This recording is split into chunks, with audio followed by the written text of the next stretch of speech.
Alors on a un conclave qui doit arriver à ses fins ce soir.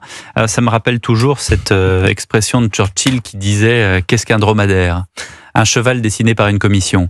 C'est ça en fait le conclave, c'est-à-dire que on n'est pas d'accord sur l'essentiel, mais on va se mettre d'accord sur les petites mesurettes. C'est à peu près ce qui va arriver tard dans la nuit. Je vous propose d'écouter un échange sur ce conclave entre Boris Vallaud, le chef de file des députés PS, et le Premier ministre François Bayrou. C'était cet après-midi à l'Assemblée nationale. Monsieur le Premier ministre, nous vous demandons que vous teniez l'engagement que vous aviez pris, que le dernier mot revienne au Parlement. Déposerez-vous avant la trêve estivale un projet de loi du gouvernement en ce sens, autorisant les parlementaires à faire leur travail de parlementaires? Si vous ne le faisiez pas, monsieur le Premier ministre, vous vous exposeriez à la censure. Vous déformez légèrement mes propos, mais je vais essayer de les corriger de la manière la plus explicite. J'ai dit que s'il y avait un accord, il serait soumis au Parlement. Et s'il n'y a pas d'accord, c'est la réforme telle qu'elle a été adoptée qui s'appliquera. Monsieur le Premier ministre, ce que l'on souhaite, c'est que le Premier ministre tienne ses engagements pris devant la représentation nationale d'un retour au Parlement, qu'il ait un accord global ou pas. Ce sont les mots que vous avez posés sur le papier. Bon, là où François Bayrou est honnête, c'est qu'à la première intervention télévisée où il était Premier ministre, il a dit « Moi, je veux bien rouvrir le dossier, mais si on n'arrive pas à se mettre d'accord, on revient à ce qui était fait avant. Hein. » Non, mais il l'a dit dès le début, dès le discours de politique générale. Mais le problème, c'est qu'il savait très bien qu'il ne pourrait pas mettre d'accord les membres de la CGT, de l'UDP, du MEDEF et de la CFDT. Et qui plus est, les partis politiques. Aujourd'hui, il n'y a aucun, à l'aune d'une élection présidentielle qui sera dans 1 an et demi, il n'y a aucun parti politique qui va se risquer d'avoir un débat inflammable sur la question des retraites. Je vous rappelle quand même que Marine Le Pen, elle a fait l'un des gestes les plus graves de la Ve République en censurant le gouvernement Barnier. Elle l'a fait seulement parce qu'elle voulait récupérer des points chez les retraités et pour éviter que l'indexation des retraités soit décalée de 6 mois. Donc ça a coûté 6 milliards d'euros au pays.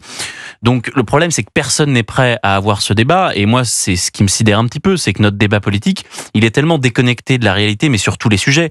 On se demande si oui ou non il faut décoter l'âge de départ à la retraite sur certaines carrières longues, s'il faut pas revenir à 62 ans ou conserver 64. Le COR, le Conseil d'orientation des retraites, qui est pas une officine gauchiste, qui est pas non plus une officine libérale, vous dit qu'il va falloir passer à 66 ans et demi. Tous les pays européens sont à 66, 67 ans. Le Danemark passera en 2040 à 2070. Et on a le petit village gaulois. Comment ça, 2070 À 70 ans, pardon, en 2040. Oui. Et on a le petit village gaulois qui est à côté réfléchit à rester à 62. Il y en a même des partis politiques qui nous réclament 60 ans. Donc à un moment donné, ce n'est pas possible, et je déplore que François Bayrou ait laissé ce débat politique alors qu'il savait très bien que ça n'irait pas au bout. Mais c'était une façon, j'allais dire habile ou pas d'ailleurs, de s'imposer en tant que Premier ministre sans doute plus ouvert. C'était de la politique que son très prédécesseur fugace, Michel Barnier, 3 mois à Matignon, où dans sa droiture, Michel Barnier, parce qu'il est honnête avec lui-même. Non, mais c'est un type qui est honnête avec lui-même, on le connaît bien. Il a voulu bien faire, et il a dit moi je vais pas vous raconter des bobards, donc je vais faire ce que je vais faire, et puis voilà. Et puis il a dit oui, il faut une justice sociale, et il y a eu comme ça plusieurs erreurs. Et là, tout d'un coup, tu as Bayrou qui arrive, qui dit moi je veux bien ouvrir les dossiers, après tout il faut mettre tout le monde d'accord, etc. Et en fait, on sait très bien qu'on n'arrivera jamais à mettre. C'est quoi? C'est du théâtre, Gilles-William Goldnadel, pour vous? D'abord, ça n'est pas très correct de votre part d'avoir fait parler Jules Torres avant moi, parce qu'il a dit ce que je pensais en ce qui concerne l'âge de la retraite. Vous êtes d'accord? Bien entendu, à moins que les Français soient moins forts, moins costauds, moins valeureux que les autres Européens. J'ai aucune explication. Et on écarte d'ailleurs les métiers pénibles, parce que ça c'est dans le dispositif. J'ai vu d'ailleurs que même les syndicats peu réformistes acceptent 64 ans maintenant. Ouais. On en est là. Oui.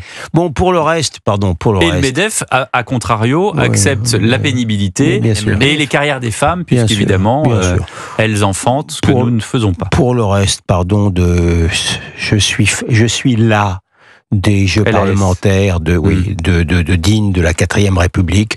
Je n'en veux ni à Monsieur Barnier d'avoir été trop honnête, ni à Monsieur Bayrou d'avoir été... De ne pas l'avoir été de ne pas l'avoir suffisamment. Il n'y a qu'un seul responsable de tout cela, que je ne nommerai pas. Il est responsable de la dissolution. Ouais, c'est tout. Emmanuel Macron. Le problème, c'est aussi la déconnexion de notre débat politique. On parle là des retraites.